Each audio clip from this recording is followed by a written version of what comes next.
So this is part two of the video, and we are resuming the discussions and coming to some technical part. Uh, आप जब university selection करते हैं, जब foreign जाने के time में और आपके केस में, तो आप क्या क्राइटेरिया देखे थे कि इस बेसिस पे मेरे को अपना यूनिवर्सिटी सेलेक्ट करना है? बेसिकली आपको ये सारे ऑप्शंस हैं कि आप या तो उस जो भी सिटी या जो भी यूनिवर्सिटी आप चूज कर रहे हो उसके अराउंड कौन सी सिटीज हैं वो देखो। जैसे फॉर एग्जांपल मेरे केस में उपसाला अगर है तो वो मेन स्टॉकहोम में नहीं था which is capital of Sweden, but it was very close to it, 40 minutes लगते थे जाने आने में। और ये भी था कि उपसाला के अराउंड बहुत सारी बड़ी बड़ी कंपनीज थी और स्टॉकहोम में भी बहुत सारी बड़ी बड़ी कंपनीज हैं। तो आप एक बार जब बाहर जाते हो ना तो ये मैटर नहीं करता कि आप कौन सी यूनिवर्सिटी में उस कंट्री में पढ़ रहे हो, उससे ज्यादा ये मैटर करता है कि आप किस एरिया में रह रहे हो, किस एरिया में आपका यूनिवर्सिटी। तो अगर आपके पास ऑप्शन है तो प्लीज मेक श्योर कि आपका यूनिवर्सिटी जो है वो इंडस्ट्रियल एरिया में हो या बड़ी सिटीज में हो, उससे आपको पार्ट टाइम अपॉर्चुनिटीज और जॉब अपॉर्चुनिटीज काफी अच्छे मिल जाती है। ओके, तो वहाँ पे इट इज़ वेरी कॉमन कि आप पढ़ाई करने के साथ आप एक पार्ट टाइम जॉब भी कर रहे हो, तो like how does that work out? तो जैसे उपसाला यूनिवर्सिटी में मैं था तो वहाँ पे काफ़ी सारे छोटे छोटे स्टूडेंट क्लब्स थे। क्लब्स यानी छोटे छोटे रेस्टोरेंट्स प्लस क्लबिंग के लिए वहाँ पे एरियाज थे। तो वीकेंड्स पे बहुत सारे स्टूडेंट्स, क्योंकि 5 दिन हो गई पढ़ाई, अब 2 दिन मस्ती करना है, हुँ। तो फ्राइडे सैटरडे संडे वहाँ पे काफ़ी अच्छा माहौल रहता था। तो पार्ट टाइम के लिए आप या तो बार में काम कर सकते हो, एज अ बारटेंडिंग कर सकते हो, आप रेस्टोरेंट में खाना बना सकते हो। तो ऐसे छोटे छोटे बहुत सारे ऑप्शंस मिल जाते हैं, फूड डिलीवरी कर सकते हो। तो मैं और मेरे काफ़ी सारे फ्रेंड्स मिलकर पार्ट टाइम वगैरह करते थे। और it was not like we are doing a job, it was very fun कि आप बारटेंडिंग कर रहे हो। जब मैं उपसाला गया था उससे पहले कभी मैंने दारू छुई भी नहीं थी। और और जब मैं सर्व कर रहा हूँ तो it was like a gin and tonic, क्या है ये आई डोंट नो। बस एक जगह लिखा है कि इतना सेंटीलीटर जिन मिलाना, इतना सेंटीलीटर टॉनिक मिलाना है, मिला के दो। एंड इंटरेक्शंस बहुत होती है क्योंकि क्लब्स वगैरह में बहुत स्टूडेंट्स आते हैं। तो हर टाइम सारे अलग अलग कंट्रीज के बच्चे आ रहे हैं, सबसे आपका डिस्कशन हो रहा है, कुछ ना कुछ बात हो रहा है, किसी ना किसी टॉपिक पे डिस्कशंस हो रहे हैं, तो वो काफी अच्छा रहता था। वो वहां से आप भी काफी फ्रेंड्स बना सकते हो। यहाँ तो पे इंडिया में ओवरऑल आपका ऑन द आपका जैसे आप means to give a perspective, जैसे इंडिया में आप ये जो मीन्स अगर अपार्ट फ्रॉम जो स्टडी है आपका जो मेन डोमेन है, उससे अलग आप स्मॉल छोटे मोटे काम करते हो, तो it's very look down upon Indian Indian आपके सोसाइटीज में। वहाँ पे क्या है, बिकॉज ऑफ द आपका लेबर का जो रिस्पेक्ट है, इट इज़ मोर कि you are doing a work and you are a human capital. तो उस हिसाब से then it is a more accommodating environment, और बच्चों को भी और स्टूडेंट्स को भी ऐसा लगता नहीं कि okay means we are below someone or above someone. They are just doing a job there and they are studying at the university. So I think it's a more what you called appreciative in nature, and at the same time inclusive हो जाता है माहौल, right? या और ये भी है कि शुरू में थोड़ा डिफिकल्ट होता है अडेप्ट करना, लेकिन जब आप देखते हो कि nobody is judging you around और सब अप्रिशिएट कर रहे हैं और आप पैसे भी कमा रहे हो थोड़े मोड़े, जिससे आपका सेटलमेंट का जितना भी एक्सपेंसेस है वो हो जा रहा है, तो at the end of the day, at the end of the month, you are like very happy and you don't feel any kind of issues with that, with part times. आप Uppsala university में you studied, तो वहाँ का course fee किस तरीके से था? What was the cost of actual education, and फिर रहने खाने का और लिविंग एक्सपेंसेस जो रहते हैं, and on top of it जैसे आप पार्ट टाइम जॉब्स वगैरह बता रहे हो, नॉन टेक्निकल जॉब्स जो हैं, तो how much income that can fetch, so that कि हम देख सकते हैं कि that was the cost of the entire education 2-3 साल के लिए पढ़ने गए। तो if you can give some idea about that. तो बेसिकली जो हमारा एजुकेशन था वो around per semester it was around 5 to 6 lakhs depending upon the course. और तो 4 semesters in 2 years would take around 20 to 25 lakhs। फिर जो रहने का था वो around per month, depending upon आप किस एरिया में रह रहे हो, कितने बड़े अपार्टमेंट में रह रहे हो, शेयर्ड में रह रहे हो या अकेले रह रहे हो, बहुत सारी फैक्टर्स है उसमें। लेकिन ऑन एन एवरेज अगर देखें तो 60,000 से 90,000 तक आपको मिल जाएगा, वो पर मंथ एक्सपेंसेस आपके हो जाएंगे। अगर जस्ट फॉर अ पर्सपेक्टिव, अगर आप इंडिया में देखो तो आईआईएम वगैरह में भी 2 साल के 25-30 लाख लग ही जाते हैं। हम्म। तो आई वॉज ऑलवेज थिंकिंग कि why not get a much better experience, an international experience. That's why I decided कि ठीक है, this expenses that that I'll be paying will be worth it. And अगर जब आप part time वगैरह करते हो तो it depends from what kind of part time you are doing. जैसे हम बार टेंडिंग और उसमें करते थे, it was very laborious, but it was very chill also. Some of my friends were doing education, like mathematics पढ़ा रहे हैं या English पढ़ा रहे हैं। कोई मेरे फ्रेंड्स है जो फूड डिलीवरी कर रहे हैं। तो अगर आप देखो तो पर आवर आप अराउंड 1,500 रुपीज तक कमा सकते हो। ओके। इससे कम भी हो सकता है, but on an average you can make around 1,000 rupees basic. मतलब 15 यूरो के अराउंड। हाँ, ओके। 10 to 15 euros, या। ओके, तो मीन्स वहाँ पे ऐसा भी है कि आप जो टेक्निकल फील्ड में आप स्टडीज कर रहे हो, तो उसी से रिलेटेड डोमेन में can you get internships and jobs also? या कंपनीज में अगर आपको जॉब करना है या इंटर्नशिप करना है तो थोड़े मोड़े रेगुलेशंस आते हैं उसमें कि आप हर हफ्ते, हर कंट्री का अलग है एक्चुअली, स्वीडन का अलग था, यहाँ पे जर्मनी में अलग है। तो स्वीडन में ऐसा है कि आप पर वीक 40 आवर्स कर सकते हो, लेकिन आप सेम टाइम पे पढ़ाई नहीं कर सकते। अच्छा। या फिर आपके क्लासेस अगर 20 आवर्स पर वीक है तो आप 20 आवर्स कर सकते हो। तो वहाँ पे ये देखते हैं कि 40 आवर्स से ज़्यादा आपका एफर्ट ना लगे पढ़ाई प्लस पार्ट टाइम्स में। और अगर आपके पढ़ाई ख़त्म हो चुकी है या आपका वेकेशन टाइम चल रहा है तो उस टाइम पे आप 40 आवर्स पर वीक कर सकते हो। तो डिपेंडिंग अपॉन आपकी अवेलेबिलिटी कैसी है, आप कर सकते हो। और जहाँ तक मुझे पता है जर्मनी में ये कुछ रिस्ट्रिक्शंस हैं कि स्टूडेंट्स सिर्फ 20 आवर्स पर वीक ही कर सकते हैं, हम्म। 40 नहीं कर सकते। यहाँ के अलग रेगुलेशंस है। तो depending upon the countries you have to do a bit of research. और बट हाँ, इतना डिफिकल्ट नहीं होता क्योंकि कोई एक्सपेक्ट नहीं करता आपसे कि आप 8 घंटे से ज़्यादा काम करो। और आपका जो भी काम दिया जाएगा as an intern, it will help you in your education also. और आपको भी समझ आएगा कि यहाँ का वर्किंग कल्चर कैसा है, यहाँ पे लोग मीटिंग्स में कैसे बात करते हैं, क्या एक्सपेक्ट हम्म। करते हैं बेसिकली। तो इट हेल्प्स यू अलॉट। तो आई रेकमेंड कि कोई भी बाहर जाए तो पार्ट टाइम करना चाहिए, नॉट जस्ट कि मेरे को पैसे कमाने हैं तो मैं कुछ कर लेता हूँ, but as a open perspective, कि ब्रॉडर पर्सपेक्टिव कि I have to learn a lot when I am in a new country. तो उस पर्सपेक्टिव से करना चाहिए। वहाँ का सोसाइटी और थोड़ा इकोनॉमिक समझने के लिए कि पैसे का लेन देन वहाँ कैसे करते हैं, सर्विसेज अवेल करने के टाइम इंटरेक्शंस और आपका आउटलुक कैसा रहता है। Got it. All right. So and after your studies and all, जैसे आपने बताया कि 20-25 lakh it costed you, how long it was, how long back it was, आप कब? It was in 2018 to 20।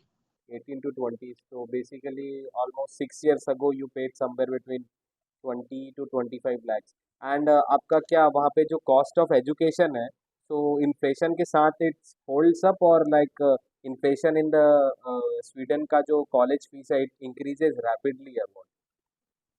नहीं नहीं, इन्फ्लेशन तो यूरोप में काफ़ी कम है compare to, I would say, India में एजुकेशन से 10 to 15% इन्फ्लेशन है। राइट। यहाँ पे इट्स 2 to 3%। अच्छा। और एक चीज मैं मेंशन ये करना चाहूंगा कि अगर आपको यहाँ पे जॉब मिल जाती है व्हाइल यू आर स्टडिंग तो आपका एजुकेशन फ्री हो जाता है। How so would that work out? In my case I paid the fees for first year which was around 12 lakhs। और फिर मेरे को समर इंटर्नशिप मिली after my first year. So I did 3 months of summer internship. और luckily उनको उस time पे employees चाहिए थे मैन्युफैक्चरिंग में। तो आई सेड कि I am ready to work full time and I will also try to manage my studies. तो during my third semester and fourth semester वहाँ पे अटेंडेंस का कोई लिमिट नहीं था कि इतना अटेंडेंस होना ही चाहिए to hmm. Give your exam. So I managed both somehow. I was lucky that my manager in the office was very helpful. और as soon as you start getting your salary, आपके पास job contract है, तो you can claim कि आप country में आप tax payer हो.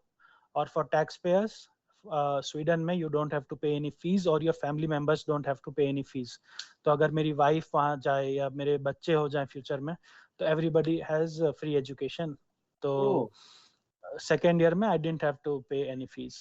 तो मेरे 12 लाख और बच गए थे वैसे. इसका मतलब कि अगर कोई स्वीडिश व्यक्ति है वहाँ पे, if is going in the university, तो Swedish don't have to pay fees in the university, No, that's what you are saying? Europeans don't have to pay. हाँ, Europeans don't have oh, to pay. But outside Sweden से जो आते हैं शायद कुछ minimal fees रहती है. It is very Uh, interesting. Okay. yeah.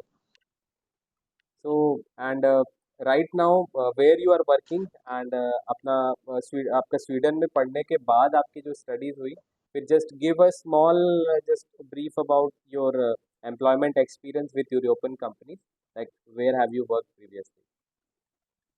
तो स्वीडन में, as I said, I was working as a summer intern. Then I got a full time opportunity.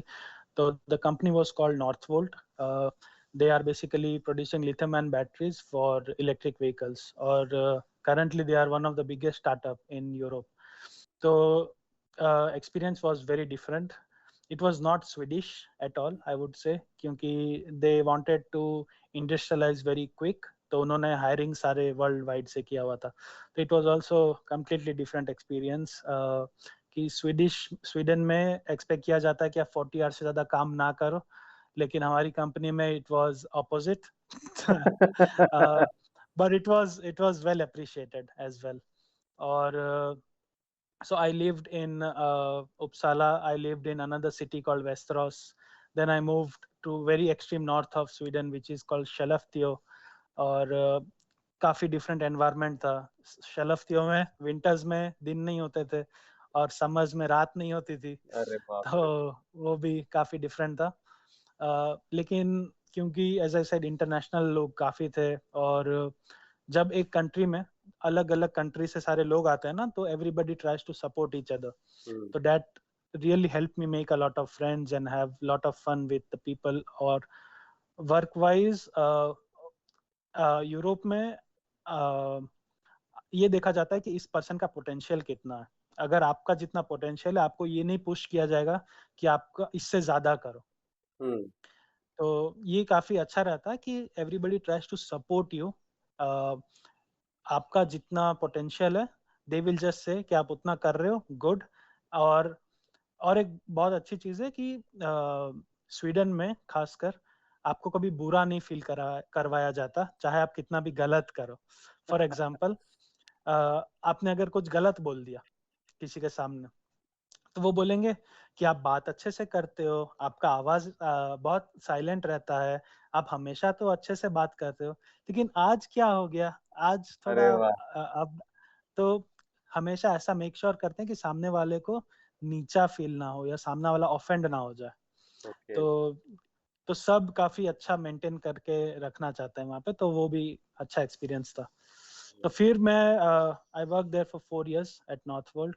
फिर मैंने डिसाइड किया कि अब मेरे को कुछ नया एक्सप्लोर करना है. तो I got an opportunity in Germany. और I move to Germany last year in August. और अभी right now I am in Germany and working at a company called Custom Cells, also manufacturing batteries.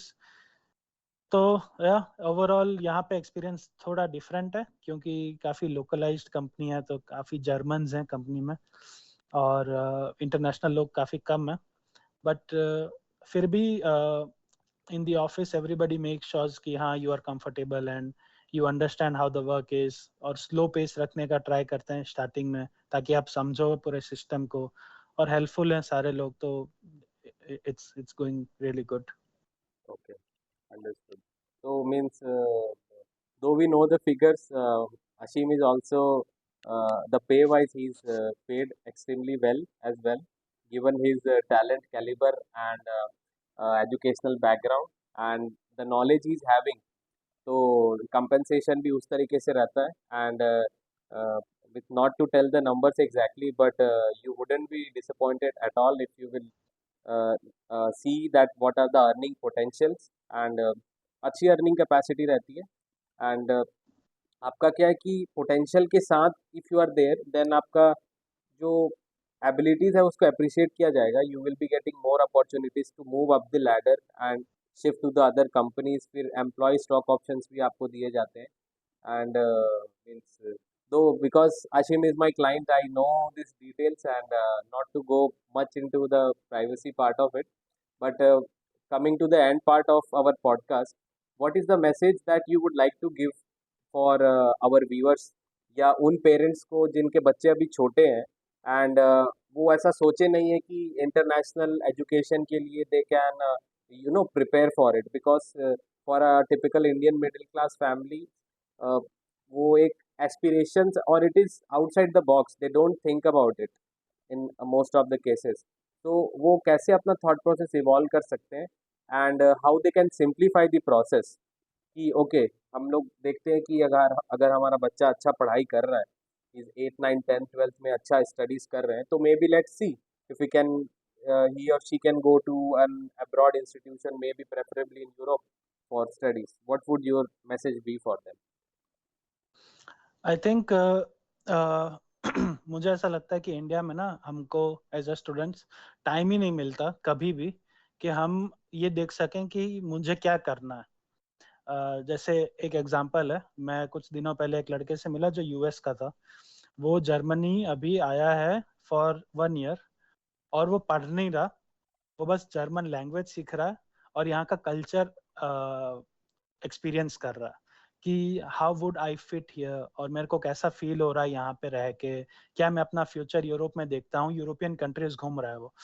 तो ये बहुत help करेगा उसको ये समझने में कि फ्यूचर में वो क्या बनना चाहता है, क्या करना चाहता है, क्या पढ़ना चाहता है। सिमिलरली जब हम यहाँ पे यूरोप में जब 12th पास हो जाता है तो कोई भी जॉब नहीं करता और नहीं सॉरी कोई भी पढ़ाई नहीं करता। सब ये सोचते हैं कि मैं छोटा सा पार्ट टाइम या फुल टाइम जॉब करूं फॉर अ ईयर और 2 और ये समझूं कि क्या मैं कस्टमर रिप्रेजेंटेटिव अच्छा बन पा रहा हूँ या मैं अच्छा काम मैकेनिकल इंजीनियर बन पा रहा हूँ। तो कोई होटल में काम करता है, कोई बड़ी बड़ी कंपनीज में काम करता है मैन्युफैक्चरिंग में, और वहां से वो समझते हैं उनके एडवांटेजेस और उनके प्रोज और कॉन्स क्या है, एडवांटेजेस डिसएडवांटेजेस क्या है, वो किस चीज में अच्छे हैं। फिर वो डिसाइड करते हैं कि ठीक है मैं इस चीज में अच्छा हूँ या इस चीज में अच्छी हूँ, मैं नर्स बनना चाहती हूँ, मैं लोगों से बहुत अच्छा बात करती हूँ, लोगों का केयर करती हूँ, तो मैं ये करूंगी। या मैं मशीन्स के साथ बहुत अच्छा हूँ तो मैं मैन्युफैक्चरिंग करूंगा। मैं मशीन्स के साथ बिल्कुल अच्छा नहीं हूँ, मैं कोडिंग करना चाहता हूँ तो मैं वो करूंगा। फिर वो डिसाइड करते हैं।